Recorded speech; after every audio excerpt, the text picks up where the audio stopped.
the Junius Maltby Channel. But one farmer says, seems to me there was a tea party in Boston that was illegal too. I have directed Secretary Connally to suspend temporarily the convertibility of the dollar into gold. We shall seek to establish and maintain a dollar which will not change its purchasing and debt-paying power during the succeeding generation. As anguished shrieks rose up from the floor of the New York Stock Exchange. Government credit and government currency are really one and the same thing. A reserve of gold and a small reserve of silver.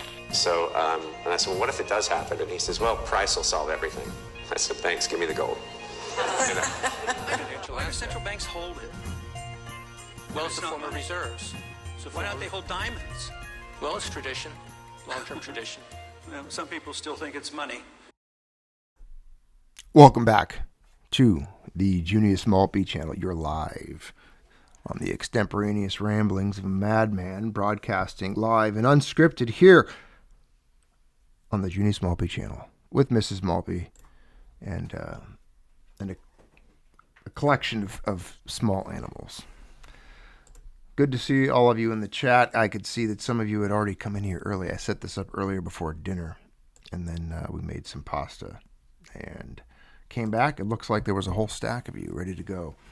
So welcome. If let's see if I haven't seen any of you in a while since we were taking kind of a sabbatical, a pause, much needed pause. Got AGOG here. Good to see you. Quingus, Platinum Gnome, Crusty White Bread. Who else came in? Paul S. Bada Bing, Bada Boom. Kevin James Hanford. Good to see you.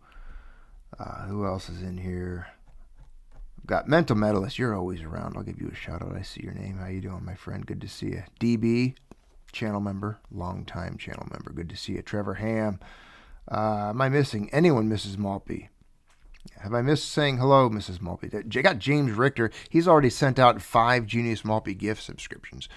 Memberships. James, thank you, my friend. This guy is the ultimate ambassador for the channel. He's out there. He just like recruits people. He's the kind of guy who just grabs you off the street and says, you're now hereby a Junius Maltby subscriber.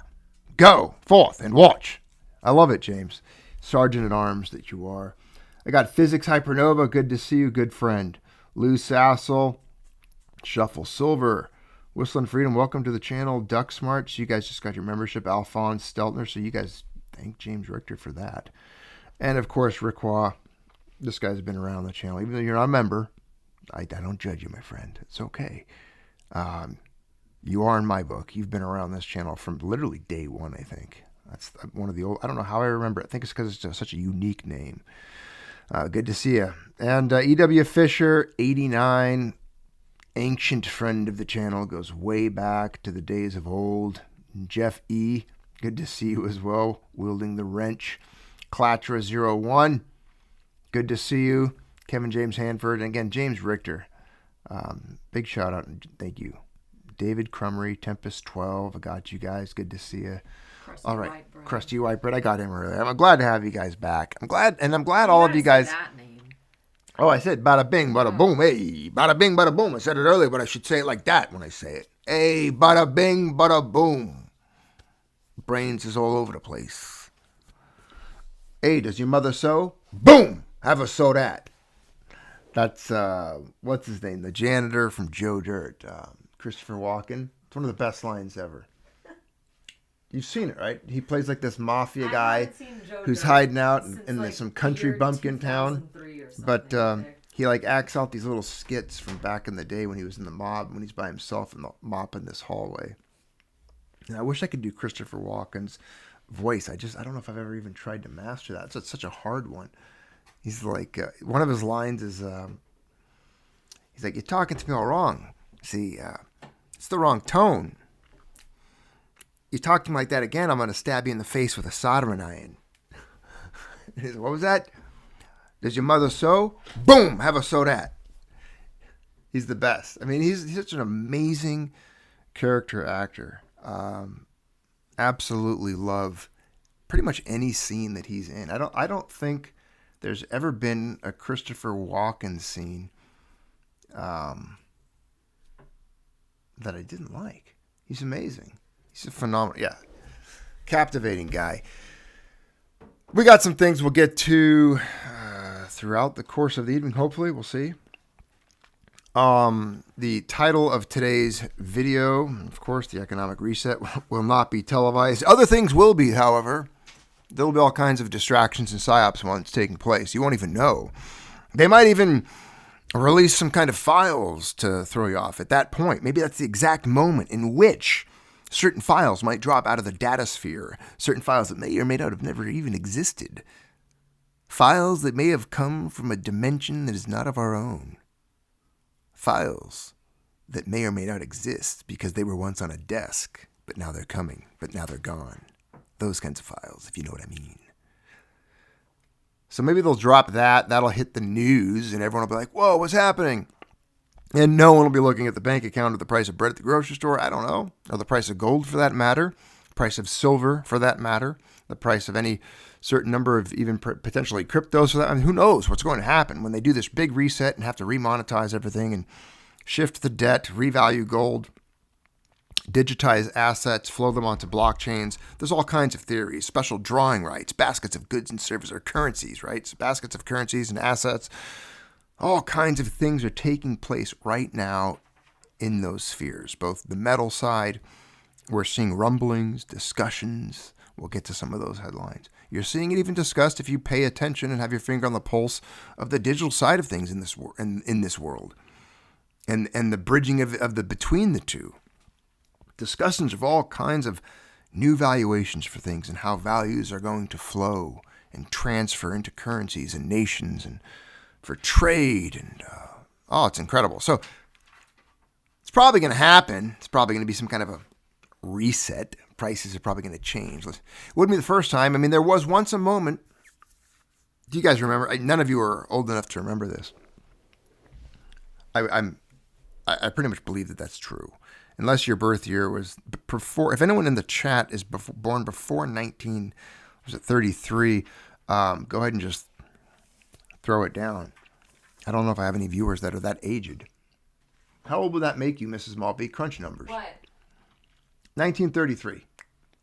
How old would you be 34. right now if you were alive? Yeah. 33, 34. You'd be in your 90s. Yeah, but like 90 what? 92, 93. You have a phone in your right hand. I do. And there's probably a calculator. And I'm trying to sew. Okay, so there's probably a calculator feature. I'm working on my embroidery. And you can access that because I don't even want to do the math on that 92. right now.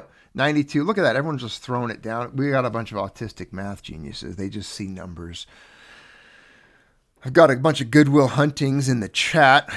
Let's see. Quingus, Goodwill Hunting for sure. Guy threw that down immediately. Paul S., E.W. Fisher, 89. I don't know if any of you. Krusty Whitebread's got 93 down. He was probably going with 1933 then. I don't know. James Richter as well. Bunch of Tylenol Americans. You hear that? Listen to that. These guys' moms, they need to reach out. Guys, boys, call your moms. No matter how old you are, you should always stay in contact and check in on your mom. But I want you to call your mom. Thank her for just guzzling Tylenol when she was pregnant because you just threw down a number. Brilliant. Amazing. My little autistic listeners here. My friends. Yes, Mrs. Maltby, continue. You can't ask me to do math. When I was in high school, number one, I struggled hearing the teachers. English is my second language. But you still struggle hearing English. Whatever. So the teacher used to come by and she'd give math worksheets out to the class and she'd give them to me, and I was so terrible at math. And it got to the point where I just started drawing pictures on the back of all my math worksheets. Works of art, in my opinion. In fact... Did you save any? I think I have the woolly mammoth picture. I want it. We should frame it. And in the woolly mammoth fur, I actually put a secret message because I was so edgy when I was 16. And in the fur, I wrote, "You suck," because I had hoped when the teacher you should make this. Worksheet, you should make that a shirt for the listeners. That graphic, that image, the "You suck" hidden in a woolly mammoth. I would wear that. That'd be cool. She was this weird California hippie, so when she realized I wasn't doing the math and I was just drawing pictures on the back, because I knew I was going to fail that class anyway, she just stopped giving me worksheets.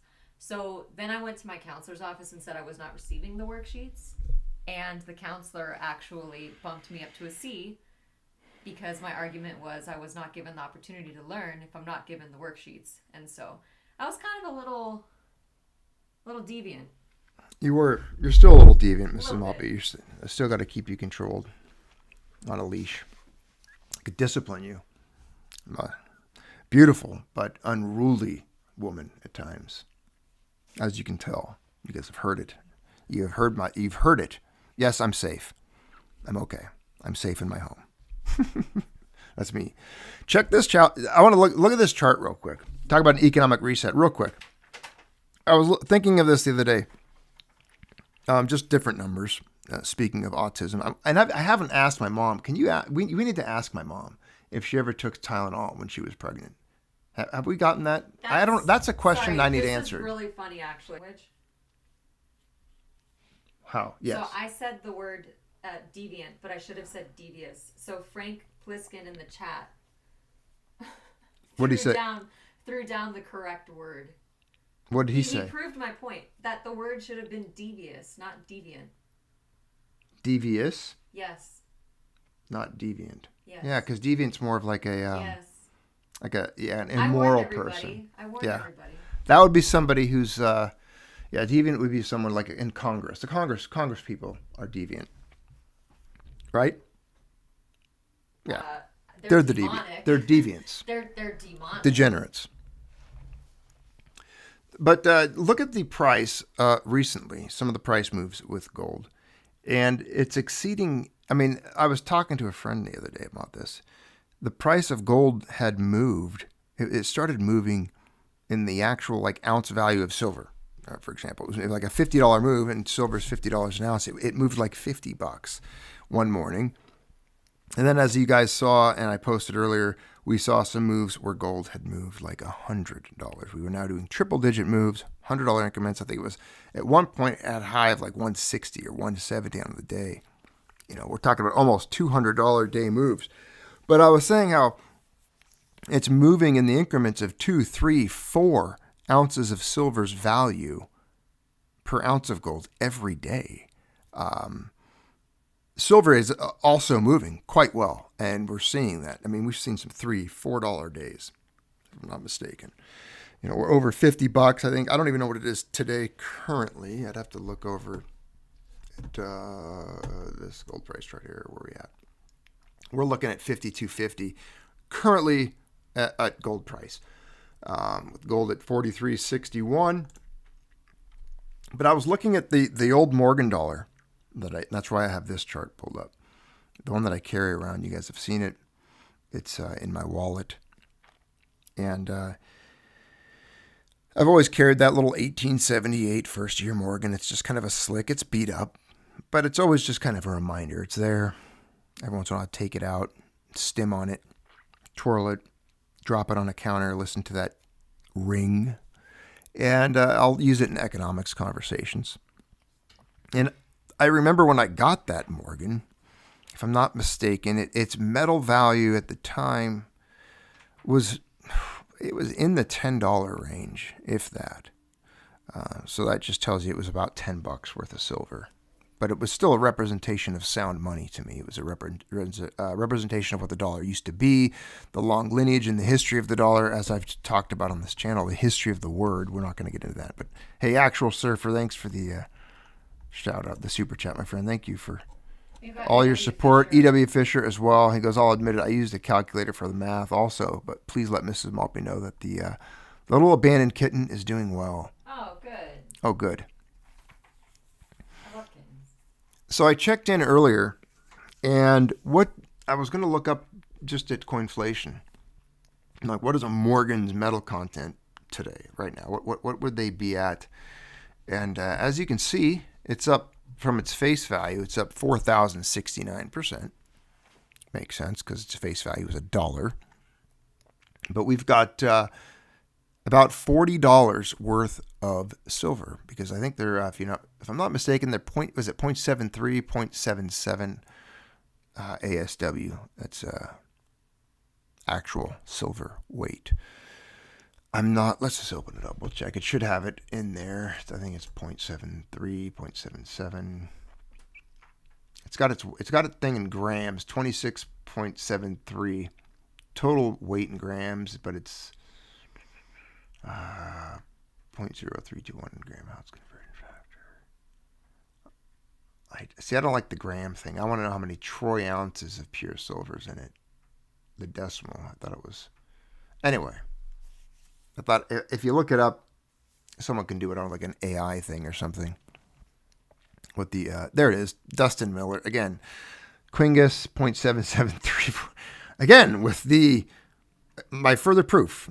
I have my little autistic brethren that he had the rapid release Tylenol. Rapid release Tylenol. Yeah. His mom didn't mess around. Didn't mess around. Rapid release AM PM Tylenol. Probably hit you with that right up. A little bit of Benadryl. Yeah. This kid's brain's on fire. He is. He's like, it's Goodwill Hunting level stuff. You know, he's working out algorithms on a chalkboard while mopping the hallway, talking to himself in a mafia voice. So these Morgans are worth $40 today. Used to be $1. And I've told you before, remember, the price of beef's gone up dramatically. I don't know what the price. Has anyone looked at beer with inflation? Someone get me a beer stat. Any autistic guys, throw down a beer stat. What is the price of beer done from, just say 1950? You know, that's a good question. 1950 to now, what is the price of beer increased in price for I don't know, like a can of beer, a draft pour, something like that. I'm going somewhere with this, so just bear with me, because it used to be said that for $1 silver, you could throw it down on a counter pretty much anywhere in the United States of America, in the West, anywhere there's the swinging doors on a saloon, you could just throw down $1 silver and get yourself a beer and a steak dinner. Beer and a steak dinner. That's a pretty steep, you think about it today, the price of beef going up, the price of a pint of beer, whatever. Where would you go? To get beer and a steak dinner for $1. That's just not going to happen. But for $40, there's a lot of places I know that you could go. You could walk in and you could get a steak dinner of some kind. Might not be the best steak, but at some places, not the, I'm not talking like a 3-star Michelin restaurant. Probably not going to happen. They probably wouldn't even let me in. Say you don't have a jacket, sir. We need to can we put a tie on you, please? Please, can you just step over here, sir? You're embarrassing yourself. Are you sure you're in the right place? Do you have a reservation, sir? Do you have a reservation here? Well, what would the name be on that reservation? No security. We're fine. He's behaved. He's behaved, security. A couple of guys are coming up, like circling you as you try to enter the restaurant. Not that kind of place. But at like a Sizzler, or they still have Sizzlers. Yes. I went to Sizzlers as a kid. I actually thought it was dressing up. I haven't seen a Sizzler. I thought I was going out to dinner when I went to a Sizzler. Like I had graduated to another level of adulthood. My first introduction to Dino chicken nuggets was at a Sizzler. Like I'm not even getting a Happy Meal, or I'm actually, there's food on a plate. There's silverware. Like I liked the you have a glass of water with ice in it. They have refrigeration. Did they have the arcade games, or was that Pizza Hut? That was like Pizza Hut, and the one with the super psychotic giant mouse that jumped around. No. Chuck E. Cheese? Yeah, that's crazy. Yeah. That's like the triangle pizza thing. There's probably kids that disappeared at Chuck E. Cheese's, and the Clintons got a hold of them. Was that Pizzagate? No, it's some other place. That was another pizza place on the East Coast. I'm just saying, disappearing maybe kids that and something. was the giant rat. Who knows, man? That's symbolic, right? Not rats. in was this. There not certain people that were living in sewers? In the simulation we find ourselves in, nothing is beyond reason anymore. Nothing surprises me. Anything can happen. Anything can happen, and anything can be true. At this point, I don't trust. Yeah, Comet Ping Pong Pizza Tempest 12. Thanks for making me read that out loud on the internet, so that the killer drone bots can find me one day and put a beam through my forehead that makes it look like I had an aneurysm. I'll stay away from windows. Mrs. Maltby, I need my hat. The shiny one. The shiny hat? You know what? Instead of a tin hat, I'd like to get a conquistador helmet. I think I'm going to get rid of my tinfoil hat. No, you wanted the face mask. I want a conquistador. Or, maybe... The leprosy mask. Oh, yeah. The Baldwin the Fourth mask. Yes. I'd like to have one of those too. Yes.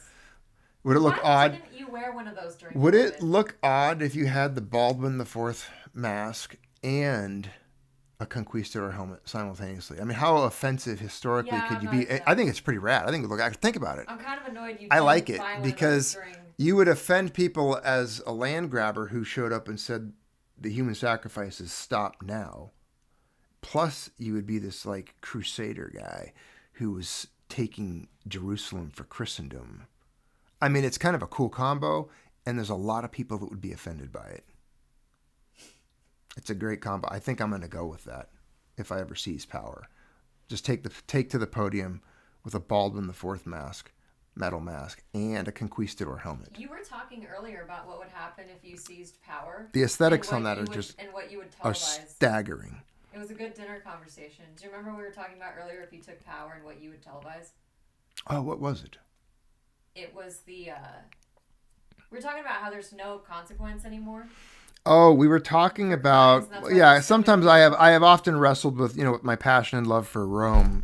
I think it was Mrs. Maltby. I just banged into the table here. I was telling Mrs. Maltby that perhaps because the jails are always full and there's always a complaint we have too many inmates and we have to feed them and give them Wi-Fi and internet and access to sports, ball and gyms, and then they get out and they repeat offend and they have to go back again. And of course there's certain levels of crime. I'm not talking about not paying your taxes or like embezzling from your employer and stuff like that. I'm talking about more like the violent crimes, really violent, repeat violent offenders, rapists, murderers, violent offenders, serial abusers, things like that, especially pedophiles, especially that category. They're in like category uno, the first to go in the state of which I'm wearing the Baldwin mask and the conquistador helmet. I was talking about building coliseums. Follow me here for a second before you get all flipped out. Oh, what are you talking about? We could do. Perhaps we would entertain the gladiator portion of this. I think there is room for ratings on that and revenue streams. We could really get some ROI on that if we, that's for return on investment for those of you that might not be on the in on that. So as far as gladiators fighting publicly, I think we could do that. We would not abuse or hurt any animals in this, per the orders of Empress Mrs. Maltby. The Empress, she would not allow that. I can assure you that I, as the Emperor in this hypothetical, would be tossed into the Colosseum next, should even a gopher be involved in a spectacle. But as for the pedophiles, the rapists, and the violent offenders, their fortunes are not as such as the little small critters of the kingdom. So they will perish in the Colosseum. But they will be eaten at times because, of course, animals need to eat. So we could have perhaps maybe a rescue lion or a rescue tiger present in the arena at times, as long as they're not harmed. And I don't think anyone's going to harm a rescue Bengal tiger, some 1,000-pound cat with 6-inch talons, claws, whatever you want to call them. That's just not going to happen. So, yes, we talked about tossing people into the Colosseum. And I think it would be I can picture it. I can kind of picture like breaking like some intro music for the NFL and some guy coming along. Welcome to ABC Sports. I'm Derek Bryant Jr. III, your host this evening at the Coliseum. Today's entrants are 35 pedophiles from last month's pedophile sting in the greater Baltimore area. Today, they'll be entering the Coliseum for the first, and as you know how it goes here at the Coliseum, the last time. ABC Sports, where justice meets entertainment. That's right, folks. It's a brisk 72 degrees with a slight chance of bloodlust. And the only thing higher than our ratings is the body count. It'd be good. To catch a predator, or you have predators versus predators. And then in the predator ring is like you just got all these tigers, got a couple of lions, they're just, hungry. You haven't fed them for a couple of days. And they're used to human flesh because you have fed them former contestants of the show. So they like it. They like the taste. They like the taste of meat. And you toss these guys out there. This is some good sports. This is the stuff like people would watch this. The ratings would be out of control. Imagine cutting to commercial and you're selling like, I don't know, burgers. I mean, it'd be interesting. Fast food. What fast food chain would want to be in on that advertisement slot? Like right when you're cutting to these guys that are about to be devoured. Some people watching might even perk a little bit of hunger when you think of like human ribs. They might even you might get this like cannibalistic tendencies out there. You could cut to a rib shack, some barbecue restaurant chain or something. But then they go out there, they enter the ring for the first and the last time because no one leaves the arena alive. There's maybe other entertainment parts that are included to ensure of that.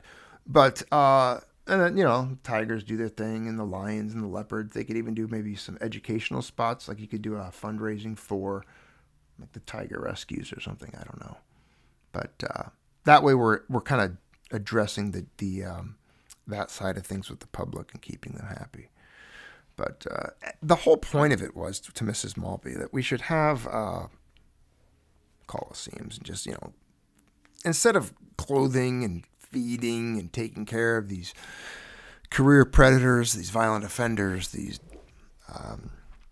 sickos, these wackos, these people that prey upon the innocent. They're just turned into entertainment, monetized, and devoured. So that's, my idea for a coliseum, for a justice show, a justice program. You could even divert some of it into, fund all kinds of things. It'd be great. Think of all the good we could do with the money. You could text at the end of the show. It'll give you little numbers for certain charities that you want to donate, and then all you'd have to do is text, and it would. Oh, the sports betting though would be off the. Can imagine you're I think. Give me some some some pedophile name, like some guy they caught, posing and trying to meet up with some young kid. Gets caught by Chris Hansen. He could even be hosting the show if he's still alive. Is he still alive? I think Chris so. Hansen. I'm Chris Hansen. No, have a seat. Have a seat over there, please. What you came here to? Yeah. Oh, that guy. Buckle up. Strap in. Yeah. That guy. Yeah. Yeah, that guy. You could have him host it. You could have all of them come on. I think they would enjoy it. Considering what happened to his son, that guy would love the show. He'd do it for free. Yeah. But sure. I want to get back to the sports betting because that's a huge part of it. The odds, they have the contestants ranked. You could look at their weight, their athleticism, based on their nationality, their build. You might say this guy is going to last to almost the end. He's going to probably be the 30th guy to get it. He's probably going to get some movement in, be able to outrun a few of the other ones. Because, you've seen some pedophiles. A lot of them are pretty soft. They're not in the most good physical condition. Some pudgy little weird dudes, often pale. So yeah, you play some bets, you get some revenue streams off of that. It's the direction we're going in for the empire. That's not, That's neither here nor there. I think it would control some behavior. People would be a lot less prone to doing certain things. If you knew that's where you were going because they don't put guys like you in jail, you might just have a little bit more self-control. Be able to behave yourself. And again, it would have to be justice for all. That means if you're a congressman, you're a politician, you get caught with this kind of thing. Hey, you know where it goes. It's the same rules for everybody. So you might see some people from all different sections of life tossed into there, which would even make it more entertaining. Imagine if it was a celebrity, like a movie star. How many people would tune in for that? How many people? How many celebrities are there, Mrs. Maltby, that have done these types of things? Like Kevin Spacey, for example. Tonight, ladies and gentlemen, a sports special at the Coliseum. Kevin Spacey versus Hiram II, the silverback gorilla, son of the great Harambe. He's like this little rescue silverback gorilla. He's like Harambe the Fourth. Yeah. And he's out there, and you're like, holy cow, they got Harambe the Fourth versus Kevin Spacey. And Harambe the Fourth, he's a rescue gorilla, but he's pretty aggressive. So you know what that means. He's like the Kong. They throw Kevin Spacey out there, and pretty soon, his limbs are just getting ripped out of him. Tossed to the wind. Yeah. In like the first 30 seconds, he looks like the drummer from Def Leppard. Yeah, this is some good stuff. We got it. I'm telling you, if they would just let me produce this show, I promise you, billionaires will be minted. And all kinds of charities would benefit. Yes. Who would Taylor Swift fight? A pack of rabid chihuahuas pumped up on PCP. No, We don't hurt them. I'd throw her in with the cobras because she's a snake. The cobras? She's a demonic little Oh snake. my goodness. Almost like an Indiana Jones scene. Yeah. Yes. Oh, and no, actually, stop. No, hang the on. giant boas. No, hell no. Harrison Ford would make a guest appearance and Yes. he'd be like, I don't know if he would. He's probably one of them. You'd have to do a voiceover. No, just for his voice. Because then you could kind of push him in at the end. Oh, I hate snakes. He'd be like, so you gotta have special guests. So Yes. he would show up, and because he hates snakes, as you said. So, No, you would have to have, but okay. Because it's always Harrison disgusting Ford to watch. Rescue someone? What are those giant snakes that are in like the Southeast Asia? Anacondas? The ones that grow like 20 feet, they'll swallow a leopard. Yeah, the nope ropes. Yeah. You throw like 5 or 6 of those out there. Oh, yeah.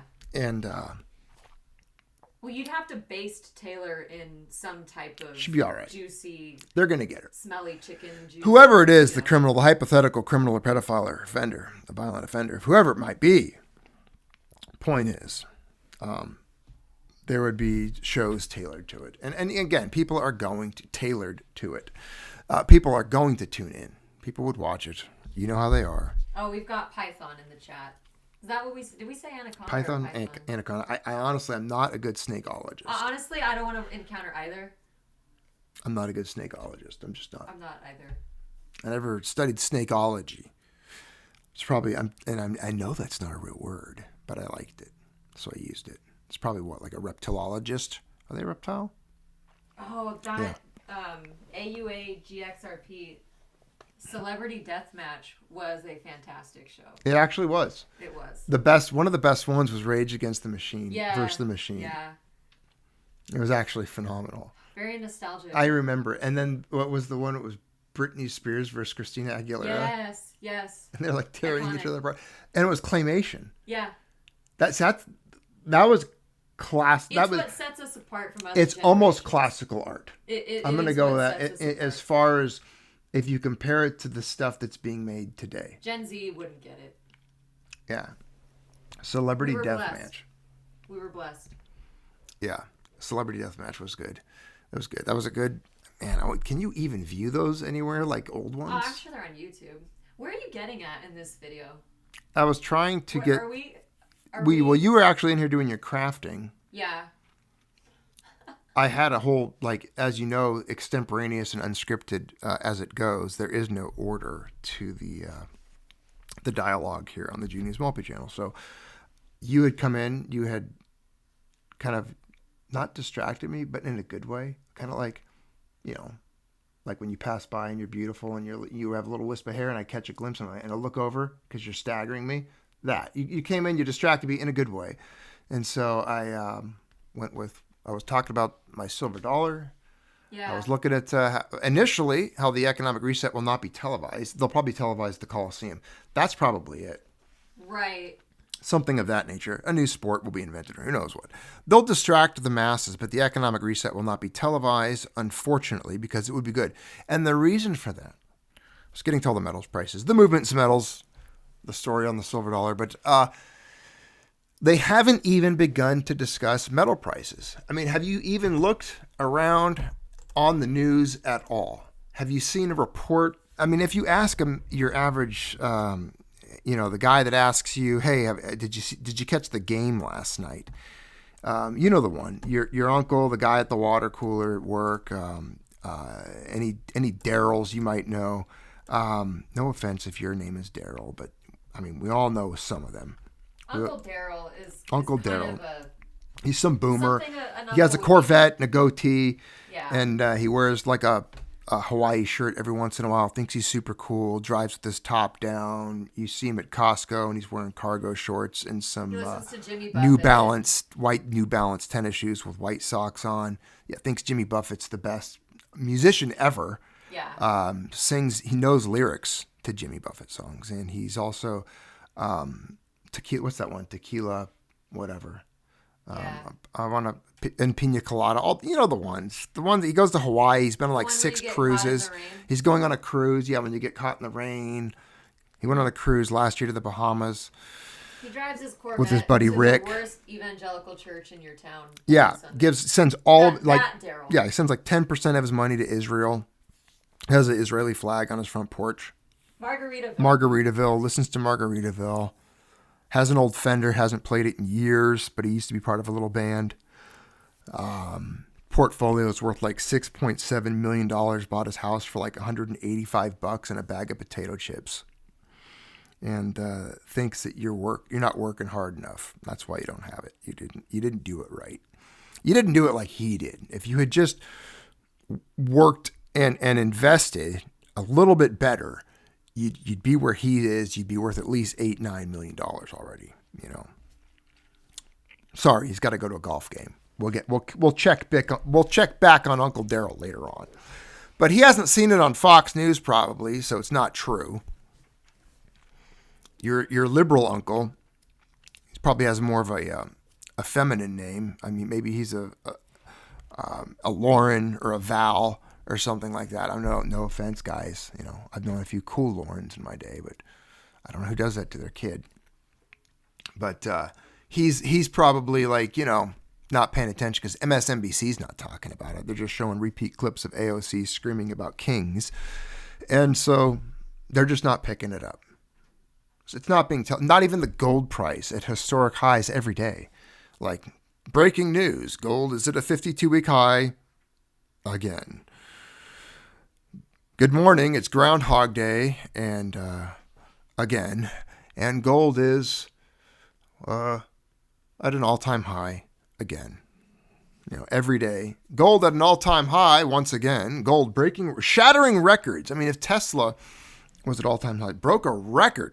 Get front page of CNBC. All your Tesla junkies be talking about it. So it is interesting that they don't talk about the price of gold, the price of silver. Silver at all-time highs, historic highs right now. Not inflation-adjusted highs, really, though. I don't even know if either one. I mean, yeah, I think gold has finally surpassed its inflation-adjusted high from the 80s. Silver, good question. I think silver has to be $80. I think the inflation-adjusted is one of the estimates is 80. I've seen as high as like 100 and something. I don't know. It depends what numbers you use or what metrics and calculations on inflation, and so there's different numbers for that. But I do believe gold finally beat its inflation-adjusted high. Winter Haven Farm Life says $197 for silver to reach its inflation-adjusted highs. That makes sense. I'm not going to disagree because I don't have the data or the knowledge to say otherwise on that one. So that would be anywhere from 80 to 197. Once we get up above 100, we're getting closer to that inflation-adjusted high. Checking in on CNBC because the price is up $118. Look at that. So remember I was talking about that? How much it's moving? If it's up $118 right now, up 2.7% at $43.68, almost $4,400. And silver's $52, $52 an ounce for silver right now. Gold's doing like a 2-ounce move in silver value, 2.5 ounce. I mean, it's a pretty significant. These are big moves.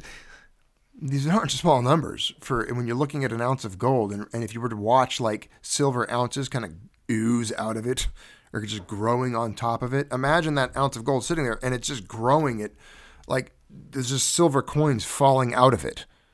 2, 3 at a time every single day. You wouldn't want to kill that coin. This is the coin. It's the coin that laid the silver eggs. Little allegory there, like the goose that lays the golden eggs. Like, you're going to keep that silver. No one's selling it. Or the gold even. Silver's growing at, 50, sometimes $1, 50 cents to it's growing at almost a Federal Reserve note a day. half of one at least. It's up 48 cents right now. But silver could start making some big moves again. It was moving $1 a day at one point, $2 even. So they're both making pretty quick moves. They've accelerated in the last few months. I mean, you look at the gold and silver price performance chart here on the, let me move it for you so you can actually see this, because I sent a screenshot of this to a friend just recently. We were talking about this, and his words were, I wish I bought more. I wish I owned more. And that's, that's not uncommon. That's what a lot of people say. There it is. I got it in front of you now. Okay. You can see there, I mean, just the moves over the last 20 years. I mean, of course, I know we can go back further and we can pull up the 100-year. I've got the 100-year gold price performance chart on a tab here, always pulled up, ready to go. But just looking back at the last 20 years, and you look at some of these moves, like in the last 30 days, this is crazy. The last 30 days, gold's moved $509 in a month, up 13.62%. I mean, outpacing indexes, outpacing other assets, outpacing many stocks, just doing incredibly well for itself. You look at the 6 month on it, you're like, okay, it's up $842, up 24%, just half a year. On the 1 year, it's up 54%, up $1,500. On the 5 year, it's up $2,344. So think of this, every ounce of gold a person acquired 5 years ago, it's up $2,344, up 122%. 20 years, it's up $3,785, up 815% on the 20 year. Silver, not as big a gaps, but it's up 0.93% today. It's up 18% in the month. So it's beating gold there on the monthly. It's up 18%. And then look at this. On the 6 month, it's up 57%. Still beating gold on the 6 month. Gold only up 24%, so it's doing twice as well on the 6 month almost. Yeah, twice as well. Over twice as well. On the 1 year, it's up 48%, a little less than gold there. Gold being up 54%. And this is, they're almost both, they're neck and neck, not neck and neck, but not that far apart on the 5 year. For 5 years, on a 5 year chart, you've got silver up 109%, almost 110 we'll call it with that 0.8. And you've got gold at 122%. So they're only they're 10 plus percent, 11% apart. Not bad there for the 5 year. And the 20 year, gold doing extremely well. Again, 800%, 815. Silver only at 581. So silver still has a lot to catch up on the 20 years. And I think it will. It's going to close that in, that gold-silver ratio. I think it's got so much pent-up energy. And I think we might, again, we've talked about, we've seen rumors, we've seen discussions online about COMEX, the CME, the LBMA, London Bullion Market. There's rumors, of course. I don't know how valid they are. Breakdowns, shipping orders, delays, people demanding delivery, hence backwardation taking place. I've seen things where there was suspension of sales. I think in India there was a huge sellout. I think I've got that tab pulled up actually. Abdiel Lawrence actually notified me of this, one of my dispatchers in the field. A reporter afar working in other countries, far removed from the United States. He's one of the Junius Maltby Channel's ears on the streets. And so thank you, Abdiel, if you're tuned in, for sending the story my way earlier. Sold out in India, panic in London, how the silver market broke. Silver shortage in India sparks panic in London. All kinds of things happening here in these metals markets. There's all kinds of different news stories coming out about these issues. And if in fact the paper markets seize up and the demand for delivery and the liquidity is exhausted, nobody, the 2 or the 3% they have to actually cover anybody who has bars that wants delivery, if that is exhausted and they start just paying people out in their contracts, which is the fine print, as you know, for paper contracts on these metals, They can always there's always an out for the financial institutions. They don't have to pay you in metal. A lot of people don't know that. They'll learn. Oh, they'll learn. They will learn. I can't imagine being those guys. They're on the phone. Can you imagine being a financial firm?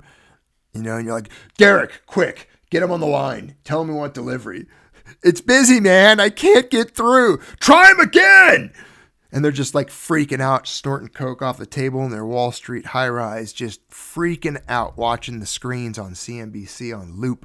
As finally the news is breaking that gold is $50,000 per ounce. The financial reset is in motion. Silver breaking its all-time high of $685. These guys are screaming into the phones. They're getting busy signals. They're throwing papers across their room. Again, they're snorting coke off the table. They're realizing they're going to have to hawk their Rolex because they've lost everything. They had so much leveraged on this, so much margin. They had so much riding on this, but they can't get physical delivery. So pretty soon, one of them just throws a chair out the window of the 77th floor. And what does he do? He sees if bankers can fly, and he jumps.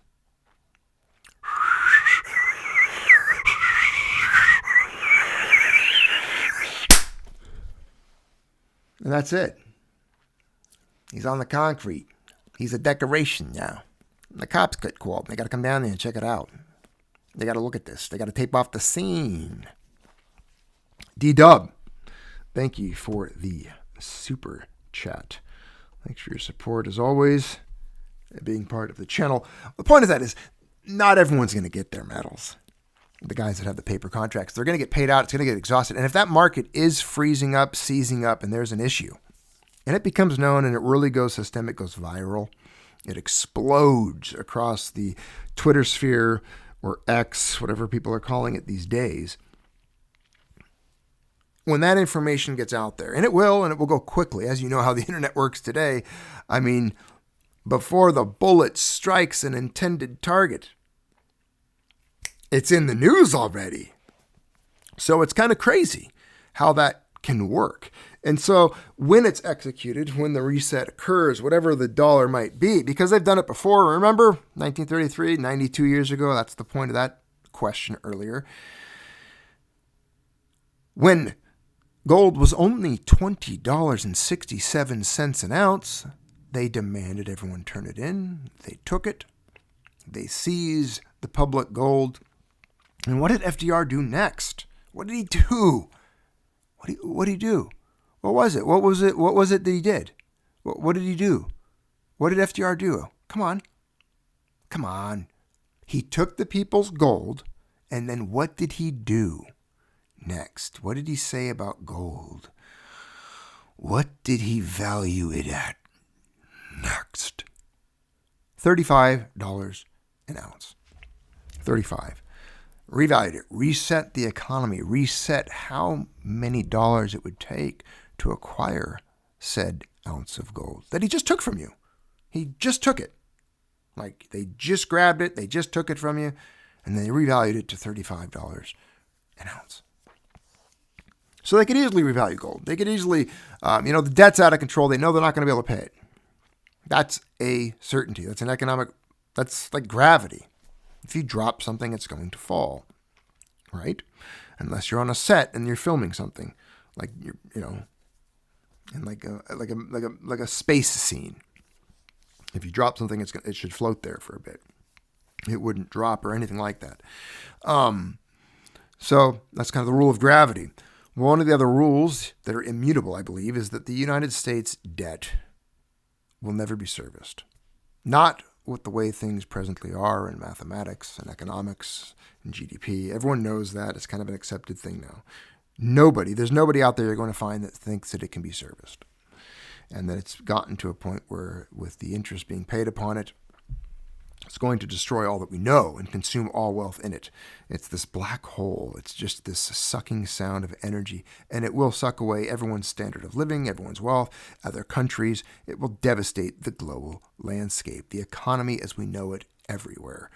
Unless you're like an Amish person and you're whittling a chair by a campfire or by your fireplace, drinking unpasteurized, non-homogenated milk that your kids milked in a cow in the barn out in the backyard this morning.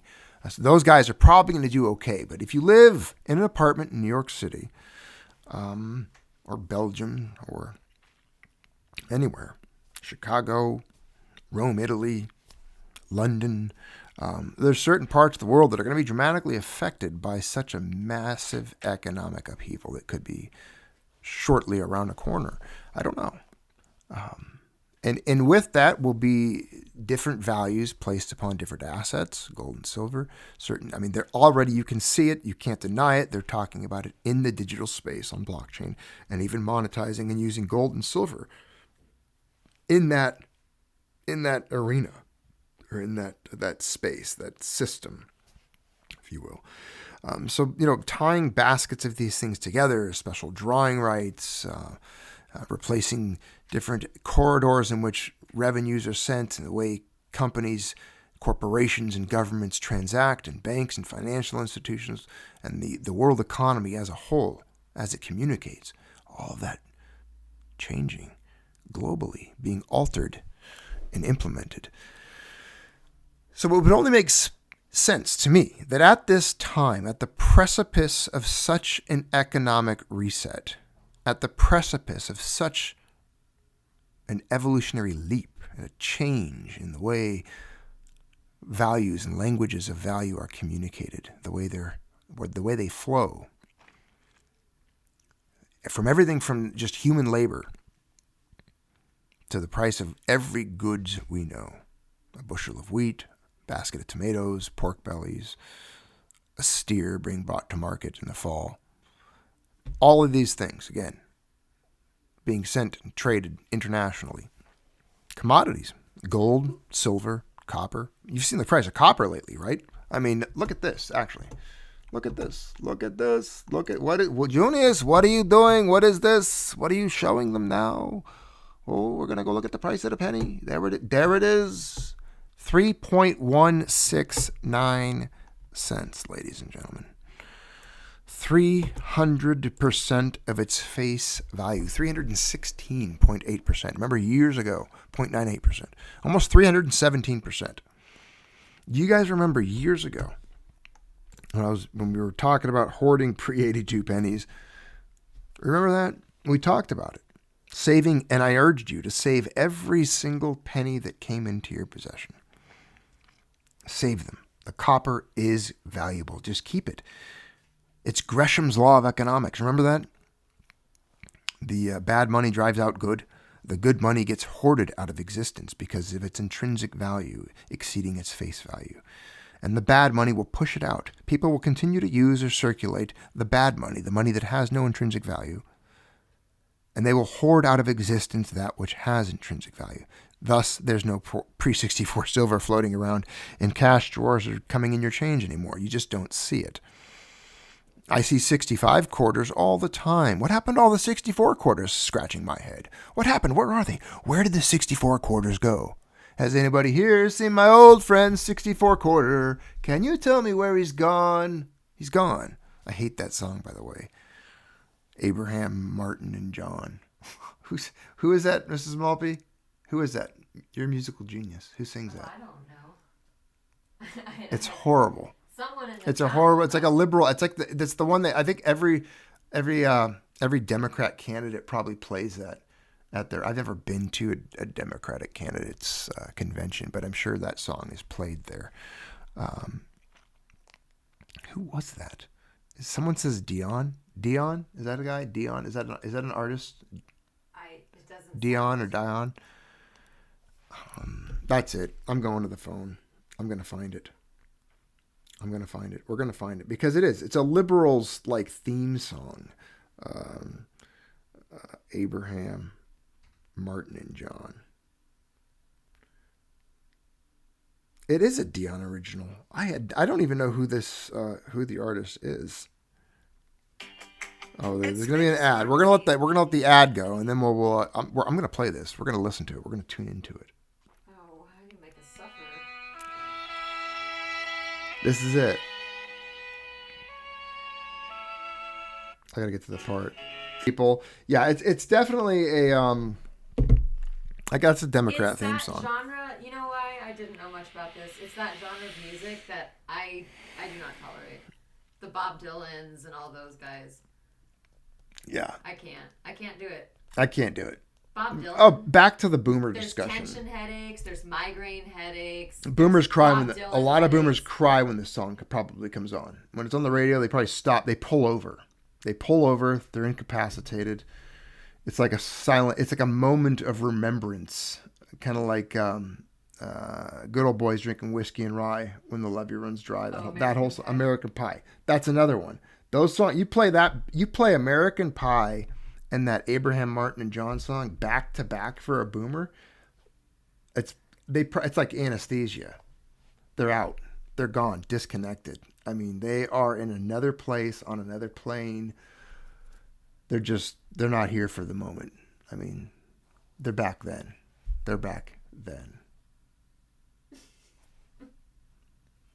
Yeah, it's your boomer Democrat would be just weeping in Is it tears. like what happens to you when you hear Smash Mouth? No, the opposite, because that makes me violent, angry. I want to destroy things, hurt people, hurt the source. Where's the source? Where's the speaker? He's Damn actually it, damn dead. it. That's fine. I mean, hey. He's actually dead now, Junius. No, see, it's Zen state for a boomer. A Democrat boomer, forget about it. They're catatonic with glee. Yeah. So the pre-82 copper, again, 316%. If you tried to explain that concept to a boomer, they wouldn't grasp it too well, some of them. Ah, what are you talking about? It's a penny, kid. That's just a penny. When I was a kid, we used to hit those with the baseball bat over the neighbor's fence. Rigged penny. These kids these days, if you weren't eating so much damn avocado toast, you wouldn't need to be saving them damned copper pennies. Get yourself a job. The nickels aren't doing that great. I mean, nickels are still only 5.8 cents. So nickel, that tells me that nickel is not doing as well as copper on the upside. I mean, the nickels are only up. They're only 116% face value. So you're getting like 16%. You're not getting none of this 316% like the pennies. The pennies are where it's at. That's why years ago I showed you the Rydell coin separator, that thing that people were dumping pennies into. And it would sort them and put the coppers on one side, the zincs on the other. Yeah. What's crazy is we're almost unable to maintain a zinc standard. Well, they actually aren't because it costs so much to make them. But even the face value of the post 82 penny, the one that's made of zinc, the one that's all out there today still in your change, it's 0.008. So it's 82.85% of face value. It's coming up on it. Zinc's gaining. There's going to come a point where zinc is going to be valuable enough to where pennies will hold a penny's worth of zinc with that little copper plating that's on it, because even that holds some value. Crazy, right? I mean, there's going to come a point in which zinc, because again, it's a commodity, it's a metal that's used in industrial applications, used for all. I mean, look at zinc plating, for example. It's a valuable metal. It has value. It has use. It has applications. It only makes sense that because it's valued in USD, Federal Reserve notes, as that thing gets devalued and debased into oblivion, because again, it has infinite to fall. When you look into the chasm that is the black hole of the destiny of the Federal Reserve note, it is infinite. It can enter that black hole of worthlessness and just keep on going. It buys less and less every day. It's the worst shitcoin. It has an infinite supply. Infinite supply. It has one node. There's like 2 people that decide where it goes and how many they're going to make that day. And it's whatever makes them richer, whatever makes them more powerful. And that's where they get their power from. It's why they hate precious metals so much. Because again, we have to talk about you think of the capital gains. They've got you painted into a corner. The long-term capital gains on precious metals is the most punishing. I've done videos on this in the past. What is it? 28%. 28% they're going to hit you with. And they're going to hit you with it. You try to move money, they're going to be sniffing around in your bank or wherever it gets, wherever you try to draw that cash from. They'll come say, well, what's that? We saw that you got a bunch of money. You just got a bunch of money in your bank account. Where'd that come from? What'd you do to get that? Were you selling narcotics? Are you a tourist? Are you a domestic tourist? What are you doing? Where did that money come from? You're retired. Your pension or your Social Security is only $2,000 a month. Where did you get that money? They'll be sniffing around. So in other words, you'd get a visit from your guardian agent. Your guardian agent would peek over your shoulder, looking at your transactions, and they're going to come sniffing around town. And they're going to want their pound of flesh.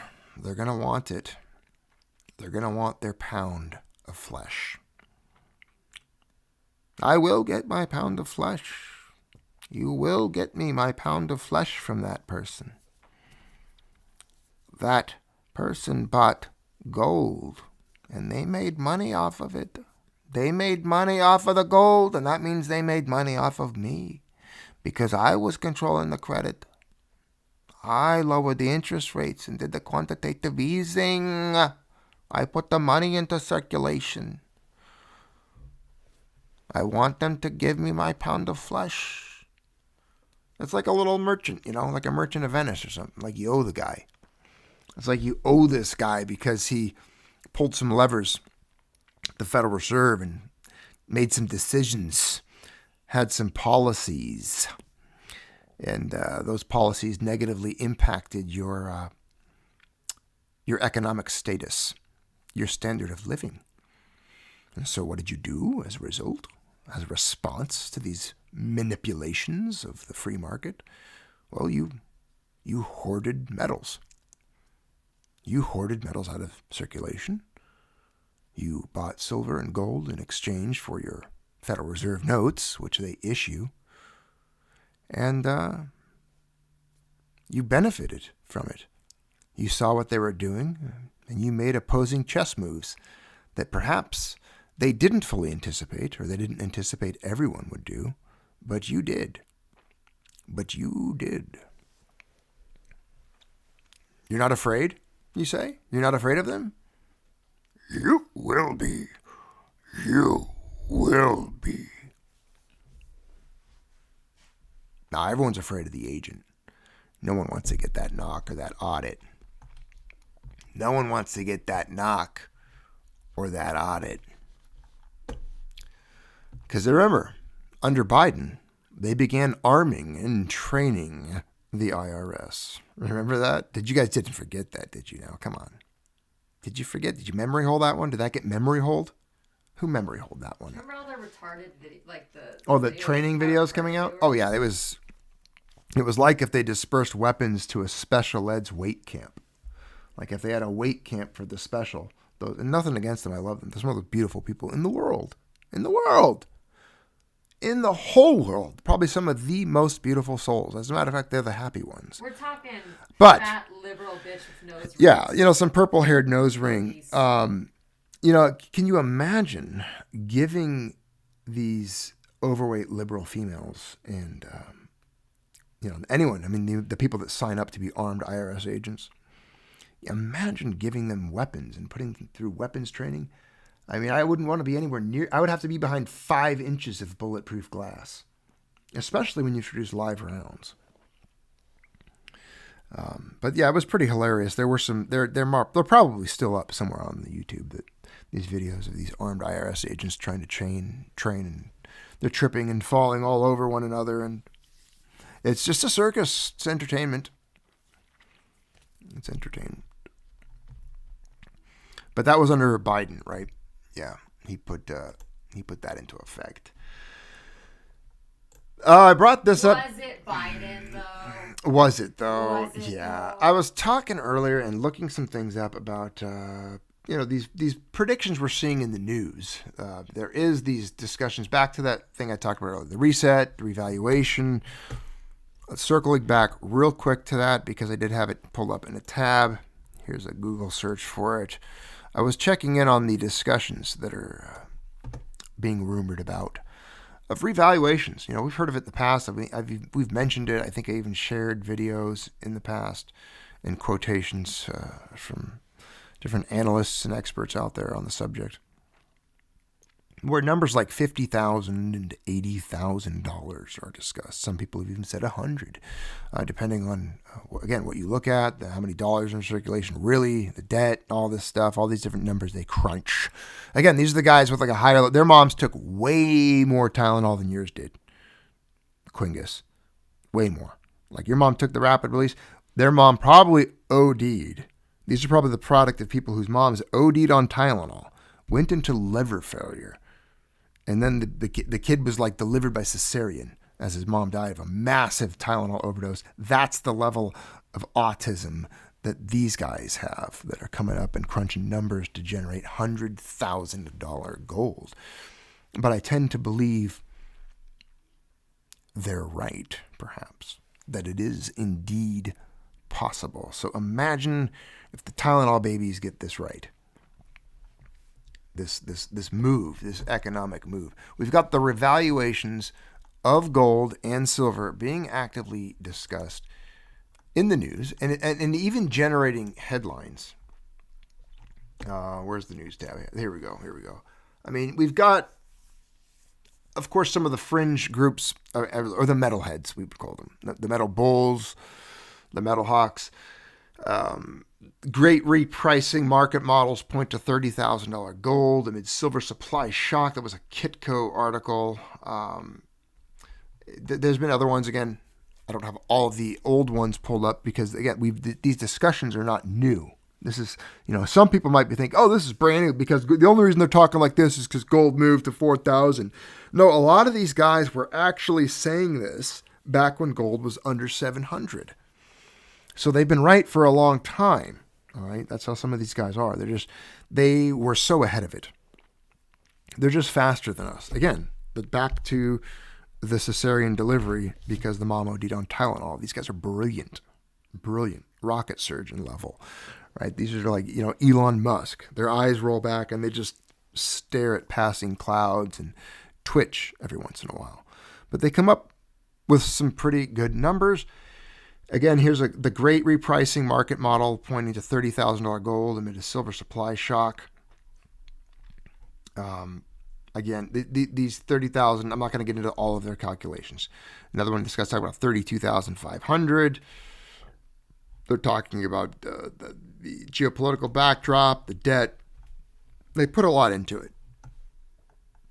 If you're interested, you can easily look these articles up. Here's another one from the Jerusalem Post titled How Gold is Valued and Why $25,000 to $55,000 makes sense in a revaluation scenario. Tavi Costa predicts gold could hit $25,000 to $55,000 if the U.S. revalues its reserves to the historical norms. Because as you know, they did revalue it another time, gold. It went from 2067 to 35. And then they revalued it, I believe it was after Bretton Woods, to, is it 4250? My mom, I don't know if my mom took enough Tylenol because I can't recall if that number is exact. 4250 was it? All the way up. And then, what is it? Something now, right? It's 42 something. That might have been in the 70s when they did that. Is that because I believe that's what they currently have it at now? 42.22 crusty white bread. Call your mom, tell her thank you.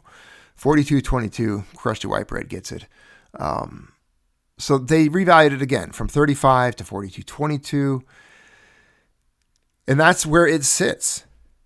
That is where gold currently sits. That is what the official 333 tons. I don't know why there's a 33 in there, but there just is. There's 3 threes in the amount of tonnage that the United States holds, and it's never changed.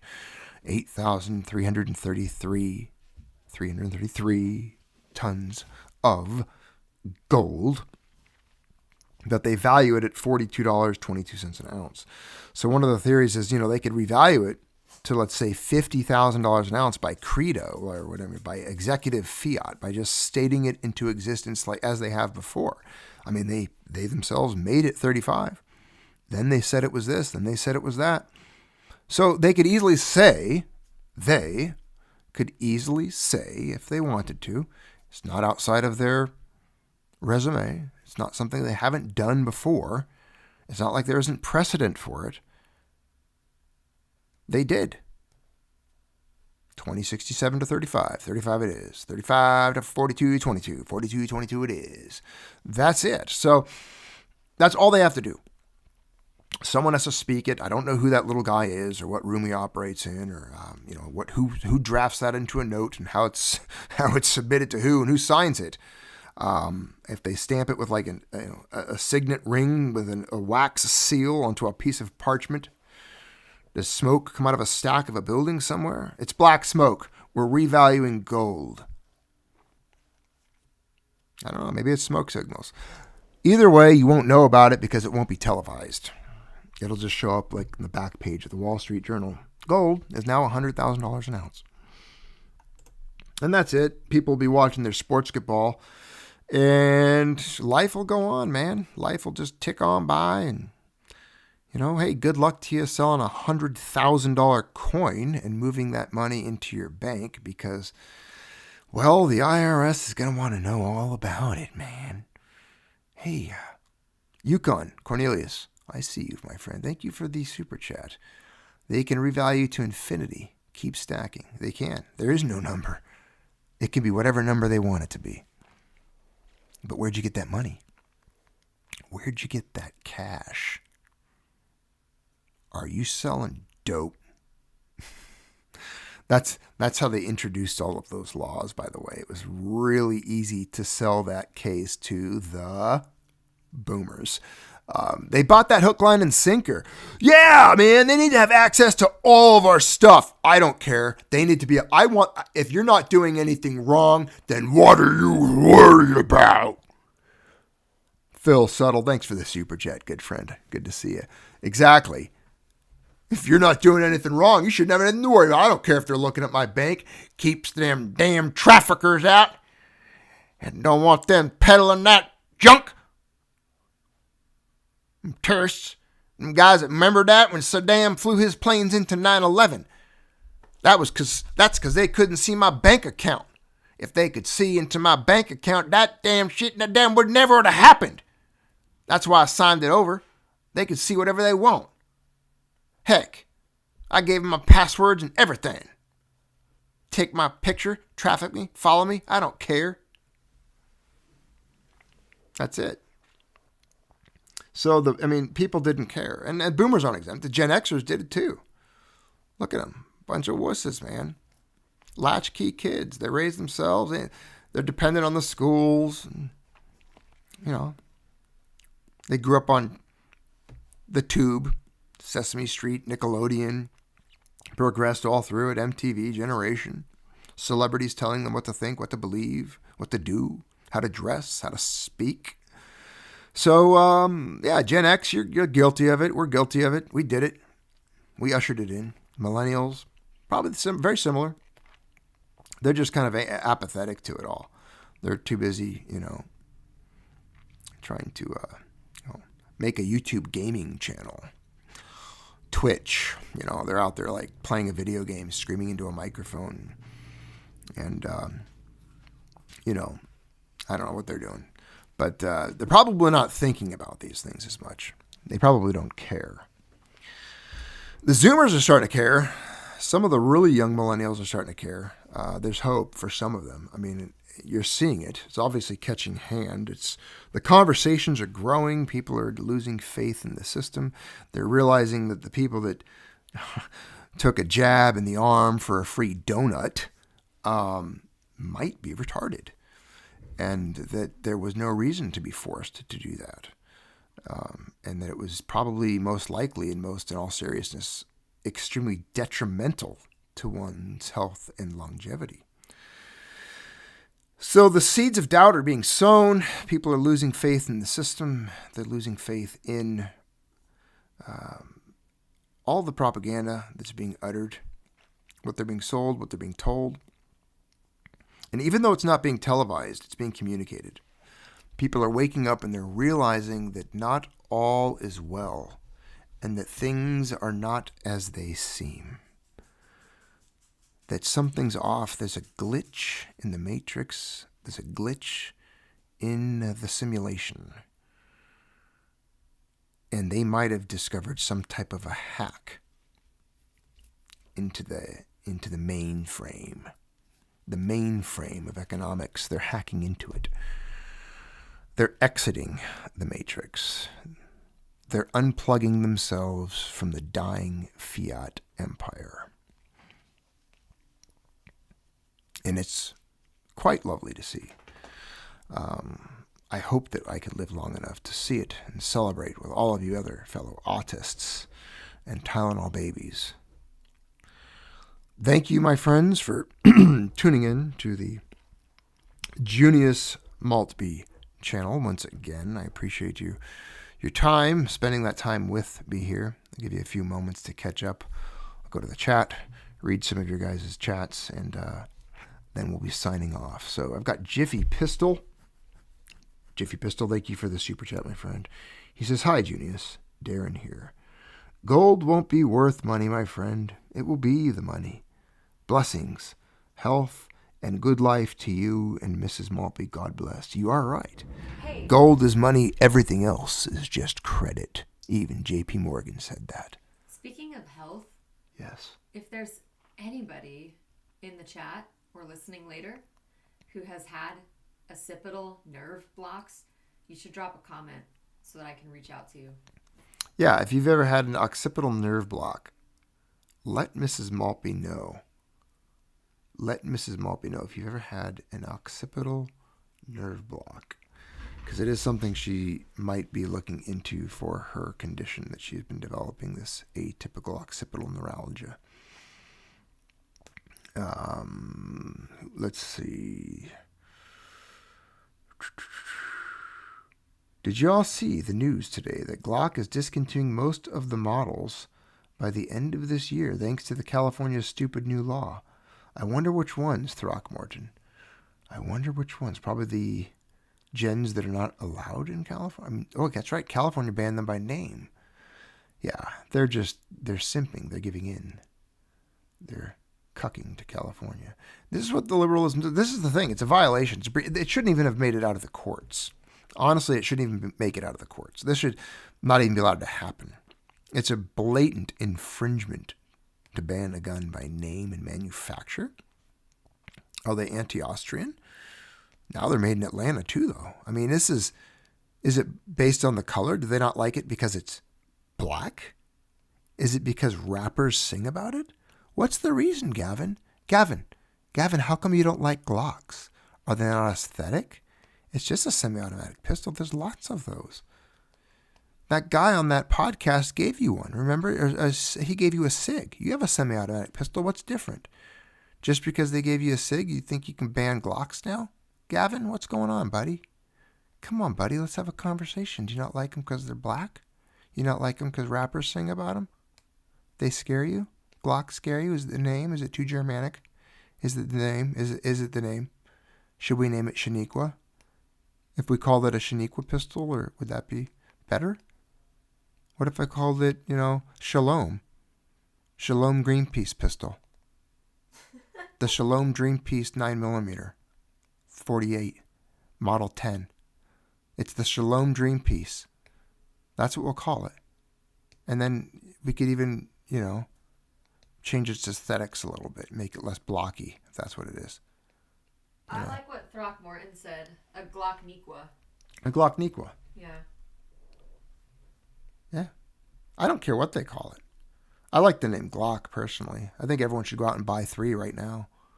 Buy one. They're like $500. Everyone should just go buy. But I know people don't like it because they're cucking. That's right. You don't want to give them any money. But let's take them off the market, I guess. I don't know. Whatever. Do what you want to do. I have them. I'm not getting rid of mine. I can tell you that much. But it's just sad. It's horrible. A lot of companies end up cucking to the gun control people. Even Colt did. I mean, look at Colt back in the day. They changed the firing pin control group. They made larger pins on trigger groups. They put that shelf in the back of the lower. They changed the front retaining pin to be a different size so that the receivers couldn't be swapped out. All stuff that did not need to happen, was never mandated by law. But they did it to appease legislatures and Democratic or, politicians or whatever, anti-gun crowd, even coming up with the lightweight, like civilian exposed firing pin carrier, the bolt carrier group, stuff like that. And, that was never needed. They should have never done that. The M4 BCG is way better. It's having protection around the firing pin is ideal. Everything about it. So anyways, we're not going to get into the technicals here, but Colt caved. I think a lot of companies have over the years. I believe even Ruger, believe it or not, has. I do think Ruger has. I'm not 100% positive. You have to get back to me on that one. But there's a long list of gun companies that have completely caved. I mean, look at HK, for crying out loud. They don't make civilian models. You can't import them. They have all these little rules like you can't afford it. Beautiful. Man, I want an MP5. I mean, HK could literally send me a letter and say, hey, Junius, just want to let you know, we hate you. We hate you. You're a stupid American, and we hate you. And I would say, I'm sorry you feel that way.